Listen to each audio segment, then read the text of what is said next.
2024 చరిత్ర సృష్టించిన సింహాలు. చరిత్రలో నిలిచిన 2024 అద్భుత విజయాలేంటో మనం తెలుసుకుందాం. ఇప్పుడు రండి.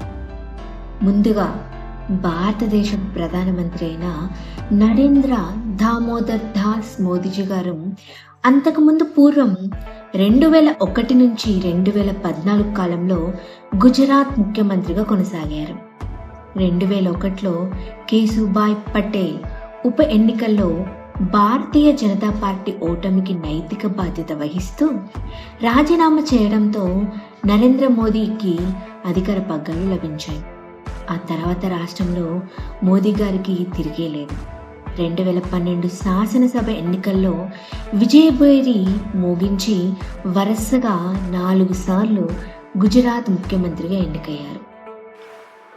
ఈ ఏడాది 2024 జరిగిన లోకసభ ఎన్నికల సమయంలో మిగిలిన నేతల గెలుపు మాట ఎలా ఉన్నా కానీ మళ్ళీ మోదీనే అంటూ యావత్ దేశం ఓ నిర్ణయానికి వచ్చేసిందంటేనే ఆయన ప్రత్యేకతను అర్థం చేసుకోవచ్చు మనం. అలా ఈసారి కూడా మోదీ ప్రధానమంత్రి గారు ప్రమాణ స్వీకారం చేశారు. హ్యాట్రిక్ పీఎంగా చరిత్ర సృష్టించారు. రాజకీయాల్లో తిరుగులేని నాయకుడిగా గుర్తింపు పొందారు. ఇలా సోషల్ మీడియాలో తీసుకున్న కోట్ల మంది ఫాలోవర్స్ ఉన్న ప్రముఖుడిగా నరేంద్ర మోదీ గారు ఉన్న పేరు అంతా ఇంతే కాదు. ఎన్నో సవాళ్ళు, మరెన్నో ఒత్తిళ్లు నడి రోడ్డు మీద నిలబెట్టి జైలుకు పంపించిన జగన్ ప్రభుత్వం అంతటి క్లిష్ట పరిస్థితుల్లో కూడా మనోధైర్యాన్ని వీడని నైజం, సమస్యలతో పోరాడిన తెగువ ఆంధ్రప్రదేశ్ ముఖ్యమంత్రి నారా చంద్రబాబు నాయుడు గారి సొంతం. ఆ కష్టం, శ్రమ వృధా పోలేదనడానికి రుజువే ఈ ఏడాది ఏపీలో జరిగిన అసెంబ్లీ ఎన్నికల్లో తెలుగుదేశం పార్టీ పోటీ చేసిన 144 సీట్లకు గాను ఏకంగా 135 స్థానాలు సొంతం చేసుకొని జగన్ను మట్టి కరిగించి గెలుపును సొంతం చేసుకోవడం వెనక చంద్రబాబు నాయుడు గారి కృషి అసామాన్యం. నారా చంద్రబాబు నాయుడు గారంటే ముందు చూపు, పట్టుదల, విజన్ కలిగిన నాయకుడు ప్రతిరూపం. కష్టానికి విజయమే ఫలితం అనే నమ్మకంతో ఆయన పనితీరు ప్రతి ఒక్కరికి ప్రేరణగా నిలుస్తుంది. ప్రతి యువకుడు కూడా ఆయన ఆదర్శంగా తీసుకొని ముందుకు సాగితే దేశానికి మంచి నాయకత్వం సిద్ధమవుతుంది. తన పేరునే ఓ బ్రాండ్గా మార్చుకొని ప్రపంచవ్యాప్తంగా అభిమానులు సంపాదించుకున్న నటుడు పవన్ కళ్యాణ్ గారు.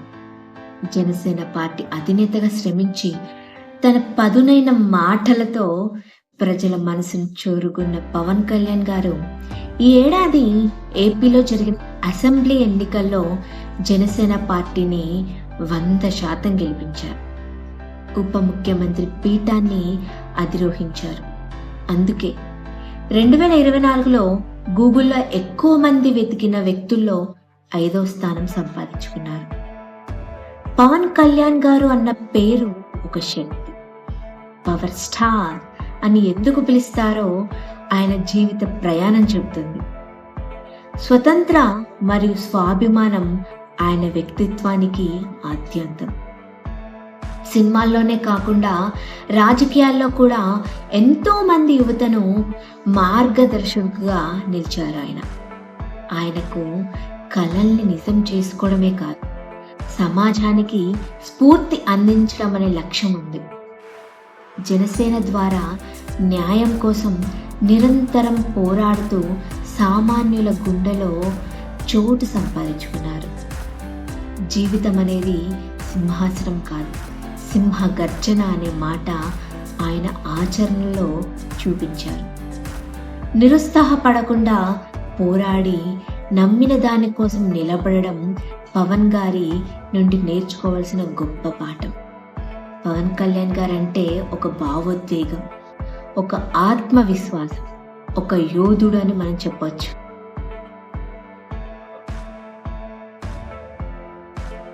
కొడితే కొట్టాలిరా, 6 కొట్టాలి, ఆడితే ఆడాలిరా, రఫ్ ఆడాలి, బాటేదైనా గాని ముందుకెళ్ళాలి, పోటీ ఉన్నా కానీ గెలుపొంది తీరాలి, ఈ చరిత్రలో నీకో కొన్ని పేజీలుండాలి, చిందే వేయాలి నటరాజులాగా, నవ్వే చిందాలి నెలరాజులా అని చంద్రబోస్ గారు ఏ టైంలో ఈ పాట రాశారో కానీ అది ఇప్పుడు నిజమైంది. మొత్తం 156 చిత్రాలు, వాటిలో 537 పాటలు, ఆ పాటలో 24,000 రకాల స్టెప్పులు వేశారు. ఇది ప్రపంచంలోనే ఏ సినీ నటుడికి సాధ్యం కాని ఫీట్ అంటూ ఆయన పేరును ఈ ఏడాది తన పుటలో దాచుకుంది Guinness book of world record సంస్థ వాళ్ళు. ప్రీతి జీవన్జీ తెలంగాణకు చెందిన భారతీయ పారా అథ్లెట్. ఆమె మహిళల 400 మీటర్ల T20 పరుగుల్లో పాల్గొన్నారు. జపాన్లోని కోబల్లో 2024లో జరిగిన పారా అథ్లెటిక్స్ ప్రపంచ ఛాంపియన్షిప్లో 2024 మే 20న 400 మీటర్లు T20 విభాగంలో 55.06 సెకన్లతో ప్రపంచ రికార్డును నెలకొల్పి భారత్కి స్వర్ణ పతాకాన్ని అందించారు. ఆమె ప్యారిస్ పారాలింపిక్స్ కూడా అర్హత సాధించారు. దొమ్మరాజు గుకేష్ ఒక భారతీయ గ్రాండ్ మాస్టర్. చదరంగంలో బాల్యం నుంచే ప్రతిభ కనబరుస్తూ చిన్న వయసులో గ్రాండ్ మాస్టర్ అయ్యాడు. డింగ్ లిరెన్తో జరిగిన చెస్ పోటీలో గెలిచి 2024 ప్రపంచ ఛాంపియన్షిప్ మ్యాచ్కి అర్హత సాధించాడు. ఇందులో డిపెండింగ్ ఛాంపియన్ చైనా స్టార్ డింగ్ లెరెన్ను ఓడించి 18 ఏళ్ల 8 నెలల 14 రోజుల వయసులో చదరంగంలో విశ్వ విజేతగా నిలిచారు. తరపున ఒలింపిక్స్ ఆడిన క్రీడాకారిణి. ఆమె 2018 ISSF international shooting sports federation world కప్లో భారతదేశం తరపున ఆడి 2 బంగారు పతకాలు సాధించారు.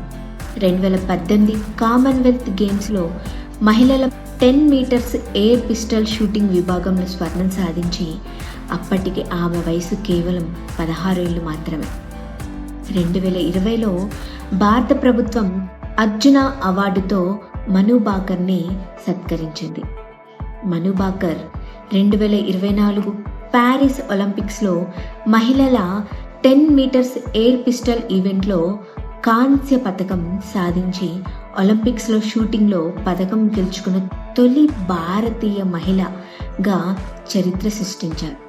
ఇది వ్యక్తిగత విభాగంలో ఒలింపిక్ ఫైనల్కి చేరిన 20 ఏళ్ల తర్వాత తొలి భారతీయ మహిళా షూటర్గా నిలిచిన మరుసటి రోజున జరిగింది.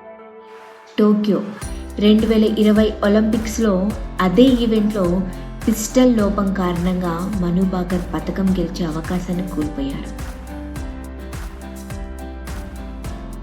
తల్లి తండ్రి కూడా తమ పిల్లల కలల కోసం కృషి చేస్తూ వారికి మంచి భవిష్యత్తు అందించేందుకు స్ఫూర్తిదాయక పాత్ర పోషిస్తూ ఉన్నారు.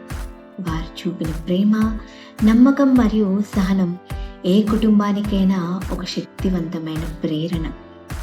తల్లిదండ్రుల ఆశీర్వాదాలు, త్యాగాలు మరియు ప్రోత్సాహం కలిగితే ప్రతి ఒక్కరికి తన కలల్ని నిజం చేసుకునే శక్తి ఉంటుంది. స్ఫూర్తిదాయకమైన స్టోరీస్ని మీరు తెలుసుకోవాలి అనుకుంటే please like and share and subscribe చేసుకోండి నా ఛానల్ని. Thank you.